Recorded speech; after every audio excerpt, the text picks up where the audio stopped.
Bienvenue dans cette formation KNX. Je suis à nouveau chargé de projet en produits réseau chez BEG. Nous allons commencer. Cette formation sera composée de parties. On va d'abord introduire qu'est-ce que le KNX. Ensuite, il y aura une présentation de toute notre gamme de produits les plus pertinents. Ensuite, nous allons voir le dimensionnement et des limites en KNX, les fonctionnalités spécifiques à nos détecteurs et nos produits KNX, un exemple de programmation sous le logiciel ETS, quelques cas d'application pour faire du concret, et enfin nous allons conclure. Introduction au KNX. Le KNX est une solution d'automatisation normalisée par la session KNX. Donc, pour ceux qui connaissaient, c'était l'ancien bus EIB. C'est une GTB, un système de GTB-GTC pour diverses applications telles que nous allons le voir, la gestion de l'humidité dans nos cas, mais on peut avoir aussi la gestion chauffage, ventilation, climatisation et pourquoi pas le contrôle d'accès. Il y a interopérabilité entre tous les constructeurs, donc on peut prendre des composants de différents fabricants et les faire fonctionner tous ensemble, il n'y a aucun souci. La programmation se fait par un logiciel spécifique qui s'appelle ETS. Chez nous, chez BEG, pour programmer l'installation, il vous faudra une interface IP pour brancher à votre PC par l'Ethernet ou une interface USB. Et il faut savoir qu'en KNX, il faut avoir des compétences spécial car le système est assez complexe. En KNX, on a plusieurs médias de communication. Chez BEG, on utilisera essentiellement la paire torsadée, donc c'est un câble vert qui est blindé et qui a 4 fils, dont 2 fils qui nous seront utiles, avec chacun la polarité qui font passer le bus KNX. On peut aussi trouver chez certains fabricants de la radiofréquence, ça s'appellera KNX RF, ou de l'IP, KNX IP, ou du courant porteur. Donc là on a un exemple d'une installation KNX avec des produits BEG. On a une alimentation KNX qui va fournir tout le bus de fil pour tous les composants KNX. Donc tous les composants pourront communiquer par ce bus. On peut voir que là on est plus dans la gestion d'éclairage dans un bureau. Donc on voit des éclairages DALI et des boutons poussoirs. On a aussi la présence d'un bus DALI. Donc le bus DALI c'est un bus de fil pour l'éclairage où il y a des télégrammes DALI. Donc pour faire fonctionner le DALI et le KNX, on a ce qu'on appelle une passerelle KNX DALI pour qu'ils puissent communiquer. Pour programmer l'installation, on utilise notre PC par l'intermédiaire de la passerelle IP et avec un câble Ethernet. Donc on peut aussi voir que sur le bus KNX, il y a un module bouton poussoir qui est raccordé à des boutons poussoirs et un détecteur. Et par ce logiciel sur ordinateur, on va pouvoir faire les choix de fonctionnement. Nous allons aborder la partie produits BEG KNX. Là, nous avons l'alimentation PSN 23640 KNX Reg 90212. Donc, elle nous fournit un bus KNX. Elle est essentielle car elle nous permet d'alimenter notre bus et donc de pouvoir connecter tous nos appareils KNX. On peut y connecter jusqu'à 64 appareils maximum. Maintenant, nous voyons aussi les coupleurs de ligne 90-401. Donc, on a vu les alimentations précédemment. Et si on a plus de 64 appareils KNX, on utilise des coupleurs de lignes pour que ces deux lignes KNX puissent communiquer. Dans notre installation KNX, on a besoin de paramétrer tout appareil KNX. Donc il nous faut le logiciel ETS, mais il nous faut aussi une interface. Et cette interface peut être USB comme le 90-224. Donc l'interface peut être aussi en IP. Donc un IP en général c'est un réseau informatique où ils ont tous une adresse IP. Et en général cette adresse IP elle peut être donnée par un routeur qui gère tout le système. Dans l'éclairage, le protocole le plus populaire en variation est le DALI. Donc nous, on a la possibilité d'avoir une passerelle qui va transformer les informations KNX en informations compréhensibles par les participants DALI. C'est la passerelle 9034. Elle fournit d'un côté le bus DALI et nous permet de brancher jusqu'à 64 drivers DALI. On a la possibilité, parce qu'on a un port Ethernet, on a un petit serveur web où on peut faire les réglages des drivers et l'attribution et la création de scènes. Donc une scène, c'est par exemple on envoie la scène 1 et ça va allumer certains éclairages à 30% et d'autres éclairages à 100%. Chez BEG, nous avons une large gamme de détecteurs qui s'adaptent à tous les besoins, qui vont du résidentiel au gymnase en passant par des applications de bureau. Donc il faut savoir que notre gamme en KNX est déclinée en 3 variantes qu'on appelle basique, standard et deluxe. Et en général, basique, comme son nom l'indique, c'est pour des applications simples. Standard, ça va répondre à 80% des cas parce qu'on a de la variation et on a la possibilité de plus customiser avec les fonctions disponibles. Et le deluxe, c'est là où on rentre vraiment dans un système vraiment plus domotique, plus intelligent, avec par exemple des capteurs de température ou la possibilité d'avoir une télécommande utilisateur. Mais nous allons voir ça dans les prochaines diapos. Nous avons la variante basique des détecteurs, composée de 3 détecteurs que vous pouvez voir en dessous, un PD2, un PD11 et un indoor. Donc PD2 détecteur petit, PD11 détecteur extra plat discret assez esthétique, et l'indoor détecteur à placer à 1m11, un peu comme un interrupteur ou un bouton poussoir. Donc la variante basique, elle est adaptée pour un canal de commutation pour l'éclairage. Elle a la possibilité d'avoir un second canal pour contacter une CVC en KNX. Et ce détecteur permet de faire uniquement un fonctionnement individuel. Donc il ne peut pas être lié à un autre détecteur. Donc c'est adapté pour des sanitaires ou des locaux techniques. Donc là nous avons la variante standard. Donc elle répond à 80% des cas. Elle a un canal de variation. Qu'est-ce que c'est un canal de variation? C'est tout simplement, vous imaginez, vous avez du soleil. Le détecteur il est capable de voir ce soleil et du coup d'envoyer à l'éclairage l'ordre de réduire son éclairage, de faire varier l'éclairage. Il a en plus 3 canaux de commutation qu'on peut attribuer à de la CVC ou à d'autres applications. On a la possibilité de configurer le fonctionnement du détecteur, automatique allumage à la détection, semi-automatique allumage uniquement par bouton poussoir, ou cellule crépusculaire, donc allumage en fonction des apports lumineux, ou la possibilité de le faire fonctionner en esclave. Donc esclave, ça veut dire qu'on a un détecteur maître et on étend la zone de détection avec un autre détecteur qui sera configuré en esclave. On a quelques fonctions supplémentaires paramétrables telles que le temps de présence courte.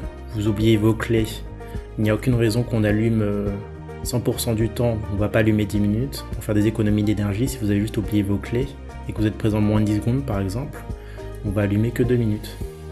La possibilité d'avoir un facteur de réflexion pour une mesure plus juste.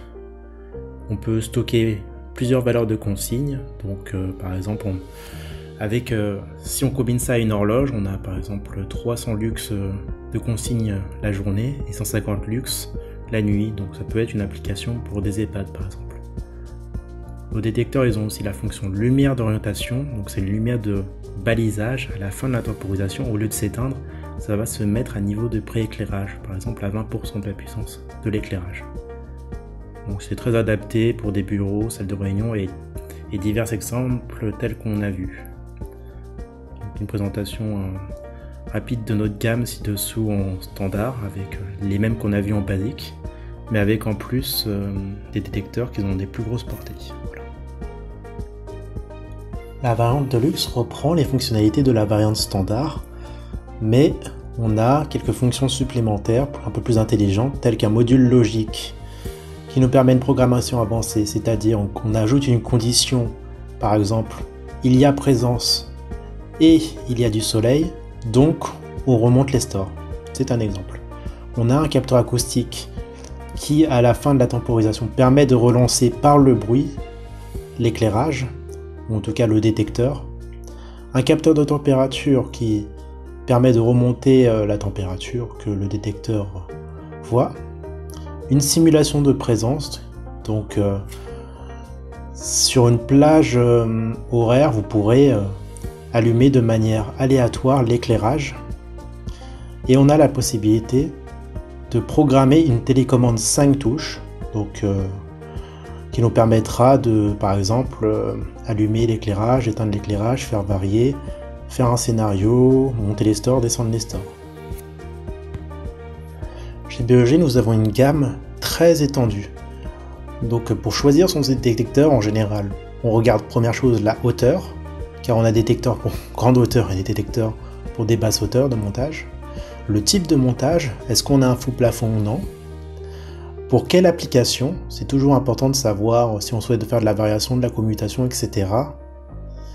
Et dans cette optique-là, comme ça peut être compliqué, on a un logiciel qui s'appelle TSD, Trouver son détecteur, qui a été conçu par BEG France. Donc vous pouvez nous envoyer un mail ou nous contacter et on peut vous l'envoyer. À titre d'exemple, on a par exemple le PD4 KNX GA pour grande hauteur 93 399 qu'on peut placer dans un gymnase, qui se fait habituellement, où on a un détecteur très esthétique, le PD11 93 802, extra plat dans un faux plafond. On a aussi une interface 4 entrées, en général utilisée pour des boutons poussoirs, 93 365, mais on peut utiliser aussi des interrupteurs. Les fonctions les plus classiques sont l'allumage, l'extinction sur appui court, variation sur appui long, mais on peut aussi programmer des scénarios.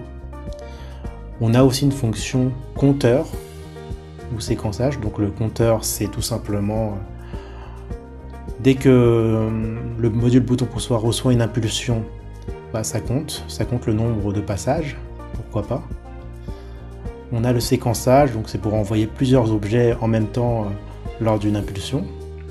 Et on a, encore une fois, les modules logiques comme dans la gamme de luxe, car ce module bouton poussoir fait partie de la gamme de luxe.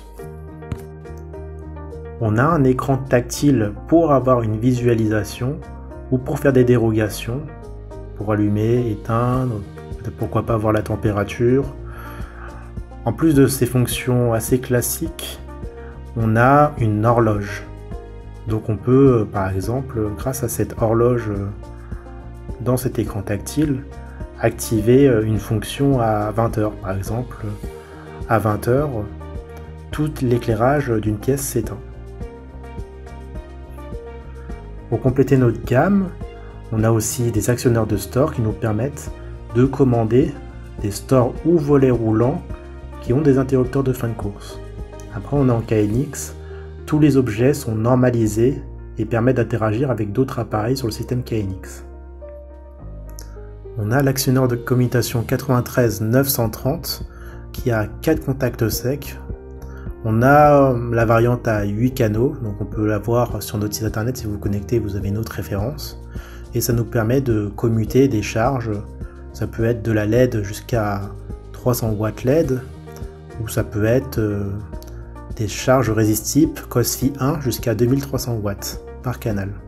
À voir dans nos fiches techniques. Pour rester dans le domaine du bâtiment intelligent, on a ce qu'on appelle la station météo qui fait une mesure des conditions météorologiques, de la température, du vent, etc. Et en couplant ça avec, en faisant remonter ces informations sur notre système KNX, on va pouvoir prendre les actions appropriées.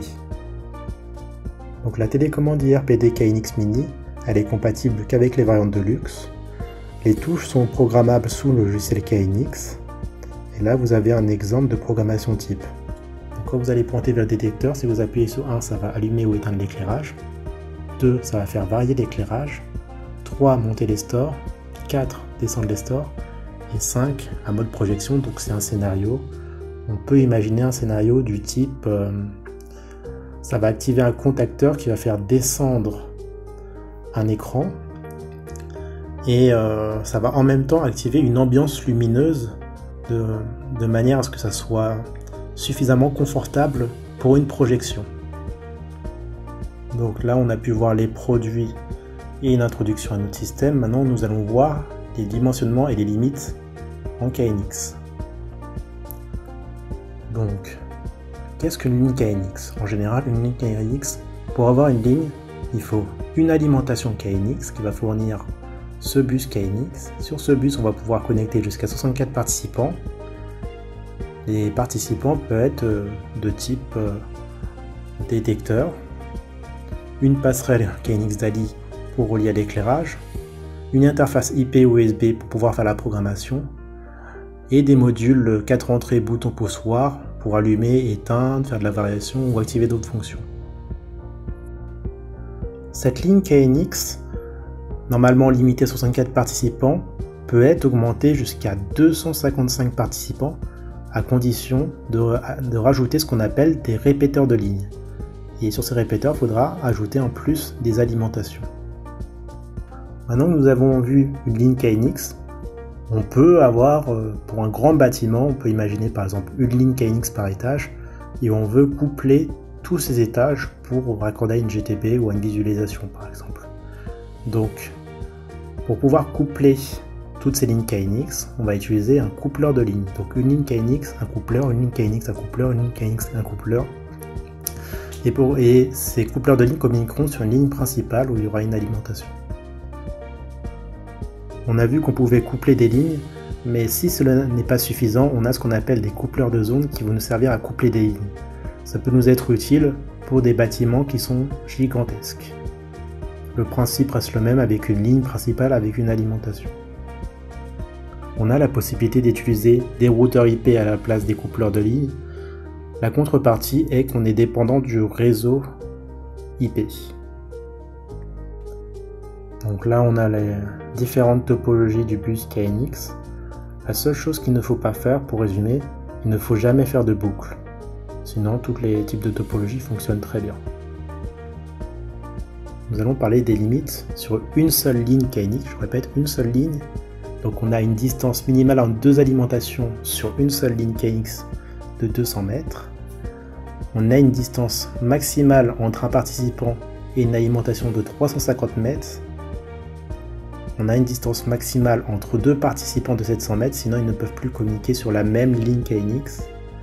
Et la distance cumulée sur une ligne KNX ne doit pas dépasser 1 km. Donc ça c'est les principales limites. Les limites précédentes sont illustrées dans ce schéma. On peut voir une information que je n'ai pas donnée, mais le bus KNX à vide est à 29 volts. Donc on voit bien la distance entre 2 alimentations sur la même ligne est de 200 mètres minimum. La longueur cumulée est de 1000 mètres maximum. La distance entre une alimentation et un dispositif ou participant KNX est maximum 350 mètres. Et la distance pour que 2 participants communiquent est de maximum 700 mètres. Donc là, vous avez un petit schéma de principe d'une installation KNX. On voit en haut à gauche une alimentation 640 mA qui peut alimenter jusqu'à 64 participants. Et donc là, on a le bus vert, c'est le bus KNX, qui nous permet de nous raccorder. À droite, on voit à du KNX IP, donc c'est par là une interface IP qu'on va pouvoir faire la programmation de l'installation. On aurait pu avoir aussi une interface USB. Et tout en bas, on voit tous les détecteurs pour chaque bureau, ainsi que des modules boutons poussoirs et un écran tactile. Et au centre à droite, vous voyez la passerelle KNX DALI qui permet en tout cas de raccorder des éclairages à variation sur notre système. Après avoir vu les limites précédentes, on pourra avoir au maximum sur une installation 57 600 participants. On a bien vu que on pouvait avoir maximum 15 lignes. On couple ces 15 lignes, ça fait une zone. Et avec des coupleurs de zone, on peut coupler jusqu'à 15 zones. Et si on fait la multiplication et qu'en plus on utilise des répéteurs pour chaque ligne, on arrive au total de 57 600 participants. En KNX, lors de la programmation, on peut avoir une architecture décentralisée, car tous les participants ont une intelligence intégrée. Par exemple, dans un bureau, vous avez un détecteur, un module bouton poussoir et des éclairages. En temps normal, vous rentrez dans la pièce, vous êtes détecté, ça s'allume. Mais si jamais le détecteur tombe en panne, vous pourrez toujours utiliser le bouton poussoir directement sur les éclairages. Vous appuierez dessus et ça fonctionnera. Donc on est bien décentralisé comparé à un système où normalement tout est centralisé sur le détecteur. Pour continuer, nous avons une architecture qu'on appelle multimètre. En KNX, comme dit précédemment, chaque participant a son intelligence. Donc chaque participant, si vous le programmez sous ETS comme il faut, peut lire ce qui se passe sur le bus et peut interagir et prendre en compte l'information. En KNX, les informations transitent sur 2 fils. Donc tous les participants, ils auront 2 fils pour le bus KNX. La vitesse est de 9600 bits par seconde, ce qui est assez rapide comparé à un bus par exemple DALI, qui est de 1200 bits par seconde. Il faut savoir que la tension à vide est de 29 volts. Avec des participants, ça peut descendre à 24 volts, voire 21 volts. Donc si vous mesurez avec un voltmètre, ne soyez pas surpris. Et dernière chose, respectez les préconisations basse tension. Si jamais le câble KNX est trop proche des câbles de puissance, il peut y avoir parasitage, le signal peut être déformé et l'information ne peut pas passer, ça peut arriver. Nous allons aborder les différentes fonctionnalités de nos produits KNX, en particulier les détecteurs. Donc nos détecteurs, en général, on les programme pour la présence et la luminosité.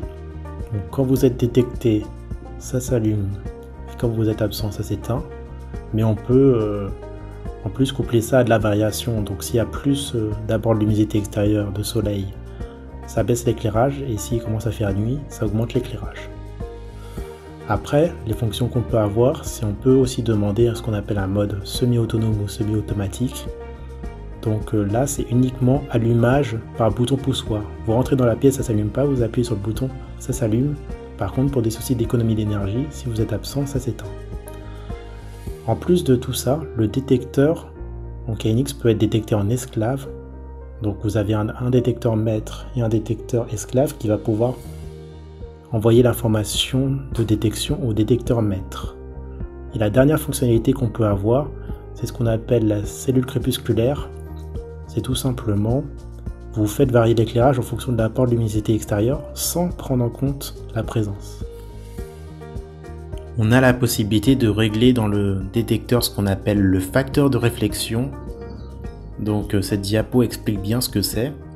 Par exemple, en fonction de la qualité du support, le support peut refléter la lumière du jour. Donc par exemple un miroir, c'est un facteur de réflexion de 1. Et un sol, on va dire une moquette très sombre noire, c'est un facteur de réflexion de 1/5. Une notion importante dans la détection, la mesure de luminosité. La qualité du support influe beaucoup sur la mesure.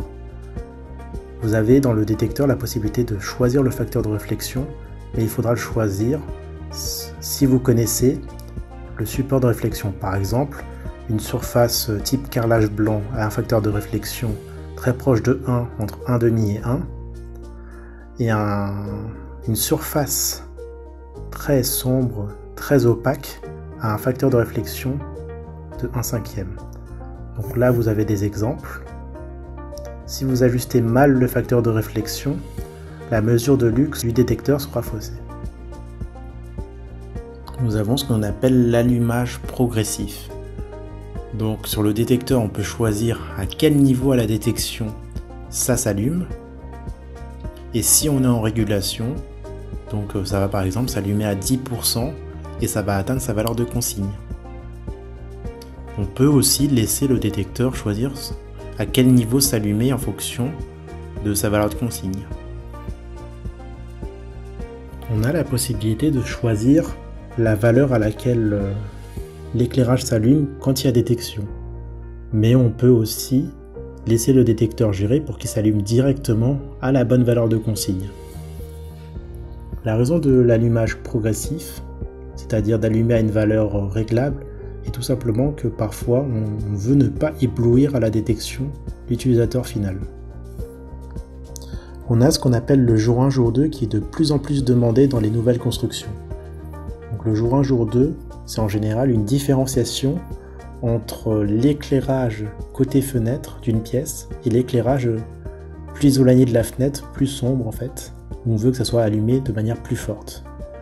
Donc nous, dans notre détecteur KNX, on a la possibilité d'avoir un offset sur un ou deux canaux de 0 à 30%. Par exemple, le côté proche de la fenêtre sera allumé à 70% et le côté plus sombre éloigné de la fenêtre sera allumé à 100%. Donc là, c'est une application concrète de l'offset dans un bureau. On a ce qu'on appelle dans notre détecteur la lumière d'orientation. La lumière d'orientation équivaut à un préavis d'extinction, c'est-à-dire qu'à la fin de la temporisation principale du détecteur, l'éclairage va s'allumer à niveau de pré-éclairage, par exemple 20%, et après s'éteindre si l'on souhaite, ou rester à ce niveau de préavis d'extinction. Donc on a ce qu'on appelle la fonction lumière d'orientation dans notre détecteur. Pour simplifier, vous rentrez dans une pièce, vous êtes détecté, ça s'allume, vous quittez la pièce. Au bout d'un certain temps d'absence, au lieu de s'éteindre brusquement, le détecteur va s'éteindre à niveau de prééclairage. Il va faire un balisage. On peut régler la puissance de ce balisage et la temporisation de ce balisage. On a la possibilité aussi dans notre détecteur de verrouiller le détecteur, c'est-à-dire de le mettre en mode sommeil. Donc on peut donner un exemple. Par exemple, vous avez un bouton ou une clé, un interrupteur à clé. Et dans cet interrupteur à clé, quand vous l'activez, le détecteur ne s'active plus et l'éclairage passe à 100%. Ainsi, si on a par exemple une salle des fêtes, ça restera allumé toute la nuit, qu'il y ait de la détection ou non. On a la possibilité avec le détecteur de faire un verrouillage, c'est-à-dire de mettre en sommeil le détecteur et de le désactiver complètement. On a la possibilité d'avoir ce qu'on appelle l'extinction centrale dans le détecteur. Donc c'est un objet qui est disponible sous le logiciel KNX. Et si jamais on demande l'extinction de l'éclairage lié au détecteur, ça s'éteint, mais si jamais quelqu'un est présent, ça se rallume tout de suite. On a aussi des algorithmes tels que le temps de présence courte. Donc si vous avez oublié vos clés, il n'y a aucune raison d'allumer pendant 10 minutes à 100% l'éclairage pour des économies d'énergie. Vous avez oublié vos clés, vous vous présentez dans la pièce, vous êtes présent moins de 30 secondes, donc la temporisation, au lieu d'être de 10 minutes, elle sera par exemple de 2 minutes. Dans tous nos détecteurs standards et de luxe, on a la possibilité de choisir la sensibilité des capteurs du détecteur. Donc cela dépend du modèle de détecteur. Les modèles qui ont plusieurs capteurs, on pourra régler chaque capteur dans le détecteur, mais pour les modèles type PD11 ou PD2 par exemple, il n'y a qu'un seul capteur à régler. On peut régler la temporisation en fonction de la direction. Par exemple, vous venez de la gauche, ça s'allume 10 minutes, vous venez de la droite, ça s'allume que 5 minutes, ou vous venez du bas, ça s'allume 10 minutes. C'est réglable, mais par contre, il faut veiller à avoir le bon modèle, un modèle à plusieurs capteurs type PD4 par exemple.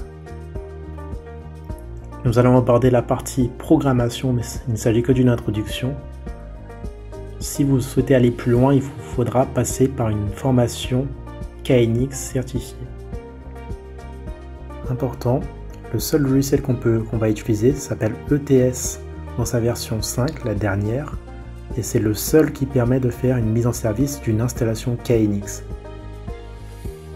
Chaque appareil KNX a une adresse physique qu'on pourra programmer par logiciel ETS. En général, on respecte une certaine topologie qu'on va dire zone ligne participant. Donc 11.13, 13e participant de la ligne 1 de la zone 1. Donc l'adresse de groupe, c'est un groupe où on va mettre les objets de différents appareils pour qu'ils puissent communiquer. Par exemple, vous allez mettre les objets du détecteur avec les objets du module bouton poussoir, avec les objets des actionneurs d'éclairage, et en mettant tout ensemble dans le même groupe, ils pourront communiquer et faire les fonctions attendues, c'est-à-dire allumage à la détection, etc. chaque appareil KNX a des objets de communication. Et ces objets de communication seront ceux qu'on mettra dans les adresses de groupe qui nous permettront de communiquer avec d'autres participants comme expliqué précédemment. Donc le point fort du KNX, c'est les télégrammes. Donc les télégrammes KNX sont normalisés. Ça veut dire qu'un télégramme de variation émis par un détecteur sera compris par n'importe quel actionneur KNX de n'importe quel fabricant. Pour mieux situer le contexte du DALI Link, nous allons aborder divers cas d'application. Quelques cas d'application KNX simples, je vais vous présenter. Dans un bureau, un mode automatique avec possibilité de dérogation par BP sur des éclairages DALI. Donc, qu'est-ce que ça veut dire? Mode automatique. Ça veut dire un détecteur allumage à la détection, possibilité de dérogation par bouton poussoir, il nous faut un module bouton poussoir, éclairage DALI, il nous faut une passerelle KNX DALI pour pouvoir convertir les informations KNX en informations DALI. On a une alimentation qui fournit le bus KNX, module BP qu'on voit là, le détecteur qu'on va programmer sous ETS pour qu'il soit dans la même adresse de groupe que le module bouton poussoir. Et donc quand vous êtes détecté, le détecteur il envoie l'information d'éclairage à la passerelle KNX DALI qui va convertir cette information en télégramme DALI et transmettre à l'éclairage pour allumer au niveau adéquat. Une application légèrement plus avancée, au lieu d'avoir un seul bureau, on a deux bureaux en open space avec deux détecteurs. On va les programmer en ce qu'on appelle maître-esclave. Donc là, qu'est-ce qu'on voit? On a donc deux détecteurs. Sous ETS, on va mettre les objets qu'il faut. On a toujours notre module BP, notre alimentation. Il y a toujours besoin que d'une seule alimentation car on a moins de 64 participants. Et on a un bus DALI qui est fourni par la passerelle KNX DALI. Dernière application, on va imaginer qu'on est dans un gymnase en grande hauteur, donc 7 mètres de hauteur, 8 mètres, 9 mètres, 10 mètres de hauteur. On a un détecteur grande hauteur pour ça. Comme le gymnase est grand, on va mettre au moins 2 détecteurs. Donc on a toujours une alimentation qui va fournir le bus, toujours des passerelles KNX DALI pour communiquer avec les éclairages, toujours notre module BP. Et ce qu'on veut, c'est qu'on a un BP qui va allumer à 300 lux et un BP à 650 lux. Donc là, il nous suffit par programmation de faire assembler les bons objets et on aura notre mode d'entraînement et notre mode compétition. C'est une application assez demandée pour des gymnases. Après avoir vu le dimensionnement, les limites, les produits KNX et une introduction à la programmation, nous allons conclure. Donc les points forts du KNX. C'est interopérable entre différents constructeurs car les télégrammes sont normalisés, donc tout le monde se comprend. Le système est complet pour l'automatisation du bâtiment. On a vu des actionneurs de store, des actionneurs de commutation, une alimentation, la station météo. On a tout pour un bâtiment intelligent, que ce soit de l'éclairage jusqu'à la CVC en allant même vers le contrôle d'accès, même si on n'en a pas parlé ici. En tout cas, ça permet des fonctionnalités assez avancées qu'on n'a pas totalement abordées. Nous, on s'est plus concentré sur le côté éclairage et c'est quand même bien plus personnalisable au niveau éclairage qu'un système plus classique. L'avantage du KNX, c'est que c'est reparamétrable. Par exemple, vous avez 2 bureaux avec une cloison, vous cassez la cloison, il n'y a pas besoin de recabler. Vous reprogrammez juste et les 2 bureaux fonctionnent ensemble. La possibilité de centraliser pour éventuellement raccorder vers un autre système GTB, pourquoi pas. Et si tout est centralisé, on peut aussi avoir une visualisation. Il y a beaucoup de systèmes de visualisation compatibles KNX. Et donc oui, c'est un système c'est un bus assez reconnu le KNX et donc il existe de nombreuses passerelles. Donc les prochaines heures à arriver chez nous, BEG, on aura ce qu'on appelle le capteur de qualité de l'air. C'est un capteur qui peut mesurer la température ou le taux de l'humidité ou les composés organiques volatiles afin de permettre une meilleure qualité de vie dans les salles de classe par exemple. Donc si on a cette information là, on saura qu'il faut ouvrir la fenêtre. On a aussi les prochains détecteurs qui vont arriver en 2021, ce qu'on appelle la génération 7 chez BEG, qui intégreront le KNX Secure. KNX Secure, c'est un système qui va crypter tous les télégrammes avec des codes, disons, pour éviter le piratage. Si jamais vous êtes toujours perdu sur lequel détecteur choisir, on a aussi un service d'implantation des détecteurs. Donc vous avez l'adresse mail ici dessous, études@begfrance.fr.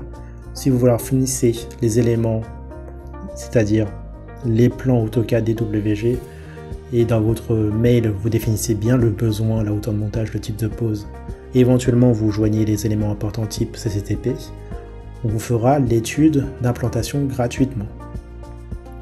Merci pour votre attention. Nous sommes arrivés à la fin de cette formation KNX. J'espère que vous aurez appris des nouvelles connaissances. Vous aurez mon mail à nouveau@begfrance.fr. Vous pouvez m'envoyer un message si jamais vous avez des questions. Si jamais vous avez toujours besoin d'aide au niveau technique, vous avez le numéro du service technique. Et pour toute autre question, type question administrative ou commerciale, vous avez le numéro de notre centrale BEG France. Bonne journée!